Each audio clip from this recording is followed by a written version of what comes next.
एक बहुत विशाल जंगल के एक छोटे से कोने में हिरनी और हिरण का एक जोड़ा रहता था। हिरनी गर्भवती थी, इसीलिए हिरण उसको हर खुशी देना चाहता था। ये लो चकोरी, मैं तुम्हारे लिए सेब लेकर आया हूँ। तुम इस सेब को खा लो, इससे हमारा बच्चा लाल और बेहद खूबसूरत पैदा होगा। अरे रूपा जी, ये सब तो बेकार की बातें हैं। हम तो घास खाने वाले जानवर हैं, फिर भला हम फल कैसे खा सकते हैं? मान लो अगर मैंने आज यह फल खा भी लिया तो तुम रोज रोज मेरे लिए फल कहाँ से लाओगे?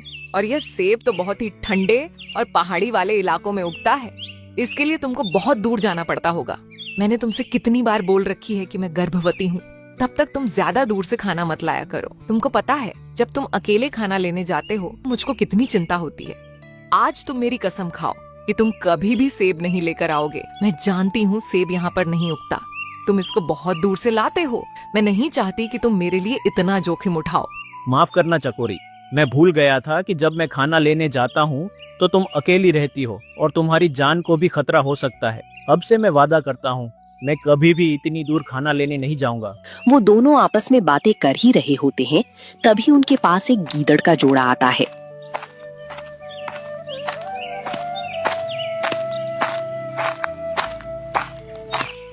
माफ करना, हम बहुत दूर से पैदल चलकर आए हैं। हमारे जंगल में अकाल पड़ गया है, वहाँ पर कुछ भी खाने के लिए नहीं बचा है। क्या हम तुम्हारे पास अपना नया घर बना सकते हैं? देखो, मैं बिना छानबीन के किसी को भी अपने जंगल में घर बनाने की इजाजत नहीं दे सकता। पहले तुम मुझको यह बताओ, तुम्हारा कौन सा जंगल है और तुम दोनों का नाम क्या है, तभी मैं तुमको यहाँ पर घर बनाने दूंगा। तुम्हारी बात बिल्कुल सही है हिरन भाई, हम दोनों लोनार के जंगल से आए हैं। तुम चाहो तो पता कर लो, वहाँ पर बहुत भयंकर सूखा पड़ा है। वहाँ के जानवर एक एक दाने और पानी की एक एक बूंद के लिए तरस रहे हैं।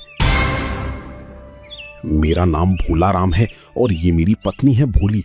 मैंने तुमको अपना पूरा परिचय दे दिया है। क्या अब तुम हमको यहाँ पर घर बनाने दोगी? हाँ जरूर भोला राम जी, हम तुमको यहाँ पर घर बनाने देंगे।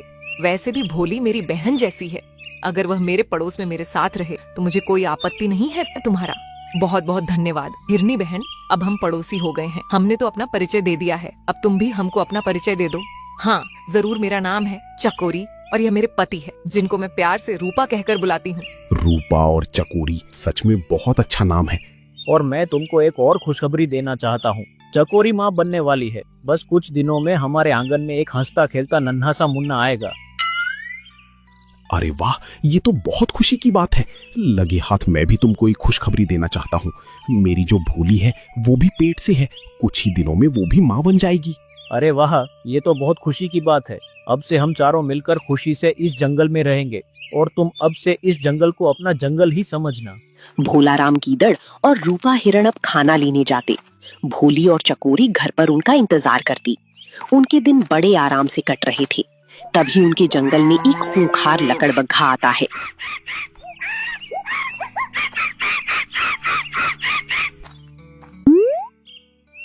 अरे हिरन भाई, ये जंगल तो बहुत ही खूबसूरत लग रहा है।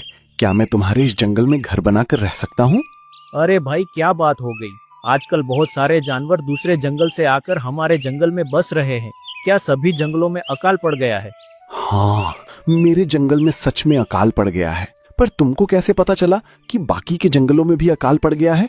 वह इसलिए कि तुमसे पहले भी यहाँ पर भोला और भोली आकर बस चुके हैं। वह लोनार के जंगल से आए हैं और वह कह रहे थे कि लोनार के जंगल में बहुत ज्यादा अकाल पड़ा है, वहाँ पर सूखा पड़ा है, वहाँ के जंगल के जानवर पानी की एक एक बूंद के लिए तरस रहे हैं। हाँ, उन्होंने बिल्कुल ठीक कहा है। सच में लोनार जंगल इस समय अपने सबसे खराब दौर से गुजर रहा है। मैं भी लोनार को छोड़कर ही आ रहा हूँ। वहाँ अब न खाने को बचा है, ना ही पीने को।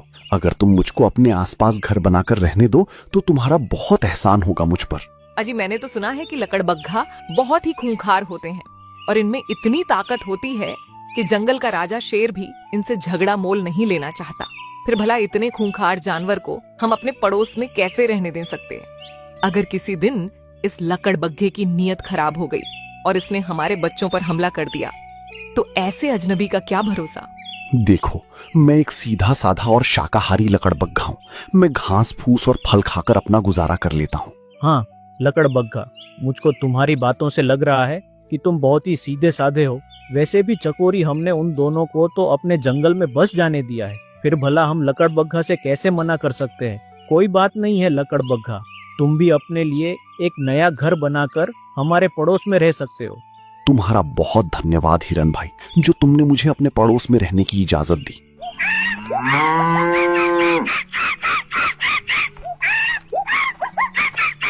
अब लकड़बग्घा भी अपना एक छोटा सा घर बनाकर हिरनी और हिरण के पड़ोस में रहने लगा। तभी लकड़बग्घा पर भोली की नजर पड़ी। अजी, ये सब मैं क्या देख रही हूँ? हमारे पड़ोस में एक खूंखार लकड़बग्घा आ गया है। इस लकड़बग्घे का हमारे पड़ोस में रहना बहुत बड़े खतरे का संकेत है। अरे हाँ, और ये तो अपना घर बनाकर भी रह रहा है। हम इस जंगल के शहर पर क्या चले गए? मुझे लगता है हिरन और हिरनी ने इस लकड़बग्घे को यहाँ पर रहने की इजाजत दे दी है। तुम कोई ऐसी तरकीब लगाओ भोला जी, जिससे यह लकड़बग्घा यहाँ से भाग जाए। ठीक है भाग्यवान, मैं अभी इस लकड़बग्घे को यहाँ से भगा कर आता हूँ। और भोलाराम गीदड़ उस लकड़बग्घे के पास गया।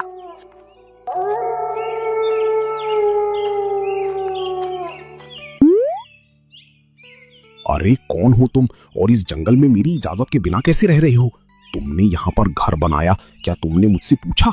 अरे भोला भाई, क्यों तुम मेरे साथ मजाक करते हो? तुम तो जानते हो कि हम दोनों एक ही जंगल से आए हैं, फिर भला मुझको तुमसे इजाजत लेने की क्या जरूरत है?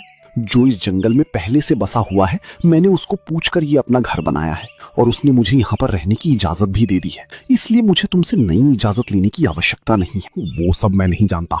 मैं तुमसे इस जंगल में बहुत पहले आया था, इसलिए तुमको यहाँ पर रहना है तो तुमको मुझसे इजाजत लेनी होगी, वरना मैं तुम्हारा घर तोड़ दूंगा। देखो भोला गीदड़, तुम मुझको अच्छी तरीके से जानते हो। मैंने सिर्फ मांस खाना छोड़ा है, शिकार करना नहीं छोड़ा। अगर मैं चाहूं तो मैं तुमको अभी अपने जबड़े में दबाकर मार सकता हूं, लेकिन मैं ऐसा करूंगा नहीं। अब तुम्हारे लिए अच्छा यही होगा कि तुम यहाँ से चले जाओ। उन दोनों की आवाज हिरण के कानों में पड़ी। अगर तुझे तेरी माँ ने दूध पिलाया है तो तू मेरे घर को हाथ लगा कर दिखा। अगर मैं भी तेरा हाथ अलग नहीं कर दिया तो मैं भी अपनी माँ का लाल नहीं। अरे मुझे लगता है हमारे पड़ोस में झगड़ा हो रहा है, और ये आवाज तो मुझको लकड़बग्घा और भोलाराम की लग रही है। कहीं ऐसा ना हो ये दोनों आपस में लड़ जाएं। मुझको अभी इन दोनों का फैसला करने जाना चाहिए।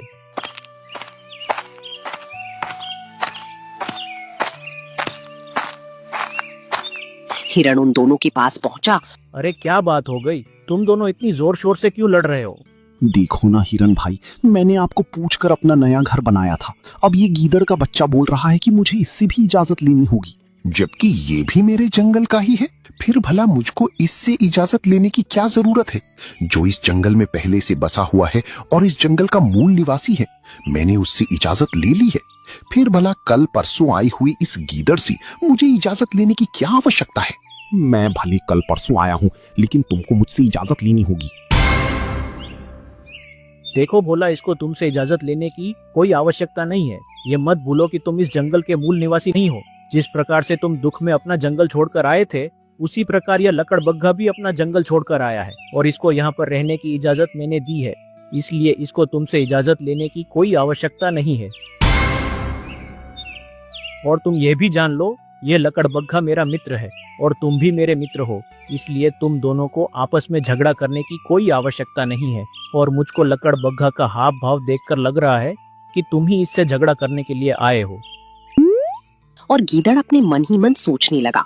कोई बात नहीं है हिरन के बच्चे, अगर मैंने भी इस लकड़बग्घा को तुझसे ही धक्के लगवा कर ना निकलवाया तो मेरा नाम भी भोलाराम नहीं। अरे क्या बात हो गई? भोलाराम किस सोच में डूबे हो? मैंने कहा अब इसको तुमसे परमिशन लेने की कोई आवश्यकता नहीं है, इसलिए तुम जाकर सो जाओ और लकड़बग्घा को भी सोने दो। लकड़बग्घा, तुम यहाँ पर आराम से रहो, तुमको किसी से इजाजत लेने की आवश्यकता नहीं है। तुम्हारा बहुत धन्यवाद हिरण भाई, तुमने आज मुझको अपना दोस्त कहा है और मैं अपनी दोस्ती बखूबी निभाने जानता हूँ। मैं तुम्हारे लिए जान दे भी सकता हूँ और किसी की जान ली भी सकता हूँ। लकड़बग्घा, तुम्हारा बहुत धन्यवाद जो तुमने मुझको इस काबिल समझा। अच्छा, अगर अब तुमको यह गीदड़ दोबारा परेशान करे तो मुझे बता देना, मैं इसकी शिकायत अपने राजा से कर दूंगा। तुम जितने दिन चाहो यहाँ पर आराम से रह सकते हो। और हिरण वहां से लौट गया। ऐसे ही कुछ दिन बीत गए। फिर चकोरी हिरनी को एक प्यारा सा बच्चा पैदा हुआ और दूसरी तरफ भोली को भी एक प्यारा सा बच्चा पैदा हुआ। लकड़बग्घा चकोरी हिरनी के पास आया। अरे वाह, आज तो मैं मामा बन गया। सच में चकोरी, तुमने बहुत खूबसूरत बच्चे को जन्म दिया है। तुम्हारी जैसा बच्चा पूरी जंगल में नहीं है। कहीं इसको मेरी नजर ना लग जाए। इसको बुरी नजर से बचा कर रखना। अरे भैया, आप ये कैसी बात करते हो? भला अपनों की कोई नजर लगती है? ये सब दूर से भोलाराम गीदड़ देख रहा था। अरे देखो तो इस लकड़बग्घे को, बच्चा तो मेरे घर भी हुआ है, लेकिन ये मेरे घर तो बधाई देने आया ही नहीं है। अगर मैंने भी इसको अच्छा मजा नहीं चखाया तो मेरा नाम भी भोलाराम नहीं। एक काम करता हूँ, मैं हिरनी के बच्चे को ही गायब कर देता हूँ। फिर ना रहेगा बच्चा और ना ही लकड़बग्घा मेरा खून जलाएगा। और फिर वो गीदड़ हिरनी के बच्चे को चुरा लेता है। चकोरी हिरनी और रूपा हिरण जंगल से घूम कर आए तो उनको उनका बच्चा नहीं दिखा, जिससे वो बहुत ज्यादा परेशान हो गए। अजी, हमारा बेटा कहाँ गया? मैं सुबह तो उसको यहीं पर छोड़ कर गई थी, फिर भला वह यहाँ से कहाँ जा सकता है? तुम बिल्कुल ठीक कह रही हो। वह अभी इतना बड़ा नहीं हुआ था कि वह घर से अकेले बाहर निकल जाए। मेरा तो दिल बैठ जा रहा है, कहीं ऐसा तो नहीं कोई शिकारी जानवर हमारे बच्चे को उठा ले गया हो। अजी, आप कुछ भी कीजिए, लेकिन मेरे बच्चे को ढूंढ कर लाओ। अगर आज मेरा बच्चा मुझे नहीं मिला तो मैं अपनी जान भी दे दूंगी। तभी वहाँ पर वो गीदड़ आया और आकर बोला, तुम्हारा जान गवा देना ही बेहतर है, क्योंकि तुम्हारा बच्चा अब तुमको कभी नहीं मिलेगा। मेरी लाख मना करने पर भी तुमने उस खूंखार लकड़बग्घे को अपने घर के पास रहने दिया। हो ना हो इस खूंखार लकड़बग्घा ने तुम्हारे बच्चे को खा लिया होगा। खबरदार भोला, अगर तूने लकड़बग्घा के बारे में एक भी शब्द अपने मुंह से गलत निकाला तो तू नहीं जानता वह कितना शरीफ है। वह मांस खाने वाला लकड़बग्घा नहीं है। अरे रूपा, तूने कभी उसको शाकाहारी भोजन खाते हुए देखा है, या फिर तू ऐसे ही उसको शाकाहारी बोल रहा है? वह तो शाकाहारी लकड़बग्घा है। मैंने उसको शाकाहारी भोजन खाते हुए नहीं देखा, पर मैंने उसको मांसाहारी भोजन खाते हुए भी तो नहीं देखा। फिर मैं कैसे मान सकता हूँ कि मेरे बच्चे को उस लकड़बग्घे ने ही खाया है? तुमको मानना पड़ेगा, क्योंकि हमारे इस इलाके में और कोई मांसाहारी जानवर नहीं है जो तुम्हारे बच्चे को खा जाए। मुझे पूरा भरोसा है कि उस लकड़बग्घे ने ही तुम्हारे बच्चे को खाया है। तभी वहाँ पर दौड़ती हुई भोली भी आ गई। अरे, तुम यहाँ पर फालतू की बकवास किए जा रहे हो और हमारा बच्चा गायब हो गया है। तुमको अपने बच्चों की कुछ चिंता फिक्र है भी या नहीं? अरे भला हमारा बच्चा कौन गायब कर सकता है? मैं तो पूरा दिन अपने बच्चों के पास ही था। अगर तुम अपने बच्चों के पास थे तो बताओ, तुम्हारे बच्चे को कौन ले गया है? मुझे लगता है तुम यहाँ पर गपशप करने में बिजी थे और हमारा बच्चा कोई लेकर भाग गया। तभी वो चारों मिलकर अपने बच्चों को ढूंढने लग जाते हैं, पर उनको बच्चे कहीं नहीं मिलते। तभी वो सब लकड़बग्घे के पास आते हैं। लकड़बग्घा, मुझको तुम पर पूरा भरोसा है कि तुम मांसाहारी भोजन नहीं खाते हो, लेकिन हम दोनों के बच्चे गायब है। और ये भोलाराम मुझसे कह रहा था कि मेरे बच्चे को तुमने गायब किया है। क्या भोला कि ये बात सत्य है? देखो, तुम्हारा बच्चा गायब हुआ है, ये बात तो बिल्कुल सत्य है, लेकिन मैंने तुम्हारे बच्चे को गायब नहीं किया है। तुम्हारी बच्ची को गायब करने वाला और मुझको मांसाहारी बताने वाला एक ही जानवर है, और वो है भोलाराम। भोलाराम ने ही तुम्हारी बच्ची को चुराया है। देख लेना भोलाराम, अगर तुमने एक भी झूठ बोला तो मैं तुम्हारी बच्ची को मार डालूंगा, जिसको मैं तुम्हारे घर से चुरा कर ले गया था। हाय दया लकड़बग्घा भाई, तुमने मेरे बच्चे को क्यों चुराया है? तुमको चोरी करते शर्म नहीं आती? शर्म तो बहुत आती है चोरी करते हुए, पर क्या करें, कभी कभी सीधी उंगली से घी नहीं निकलता, तो उंगली को टेढ़ी करना आवश्यक हो जाता है, और आज मैंने वही किया है।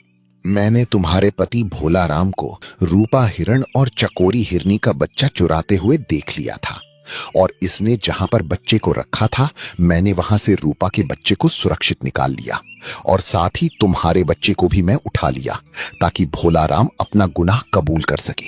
अगर आज भोला ने अपना गुनाह कबूल नहीं किया तो तुम कभी भी अपने बच्चे का मुंह नहीं देख पाओगी। अजी, ऐसी भी क्या मुसीबत आ गई थी जो तुमने रूपा और चकोरी के बच्चे को उनसे जुदा कर दिया? जब चकोरी को बच्चा पैदा हुआ था तो ये लकड़बग्घा वहां पर बधाई देने गया था, लेकिन जब मेरे वहां पर बच्चा पैदा हुआ था तब ये लकड़बग्घा मेरे पास बधाई देने नहीं आया, और ये बात मेरे दिल में चुभ गई। बस इसीलिए मैंने चकोरी और रूपा के बच्चे को चुरा लिया, पर मुझे क्या पता था कि ये लकड़बग्घा मुझसे भी 2 कदम आगे निकल जाएगा।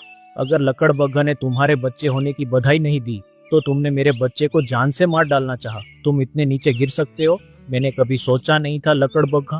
भाई, मैं तुमसे विनती करके कहता हूँ, तुम इसके बच्चे को भी सही सलामत लौटा दो, और मेरे बच्चे को भी, चकोरी जिसको तुम मुंह बोली बहन बोलते हो, उसको उसका बच्चा सही सलामत लौटा दो। तुमने मुझको दोस्त कहा है, उस दोस्ती का फर्ज नहीं निभाओगे? फर्ज तो मैं बहुत पहले ही निभा चुका हूं रूपा।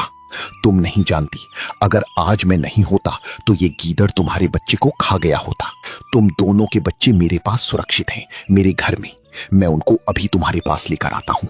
और रूपा हिरण, मैं दोस्ती बखूबी निभाना जानता हूं, तभी तो मैंने इस दुष्ट से तुम्हारे बच्चे को बचा लिया। और लकड़बग्घा अपने घर जाकर उन दोनों बच्चों को अपने साथ ले आता है।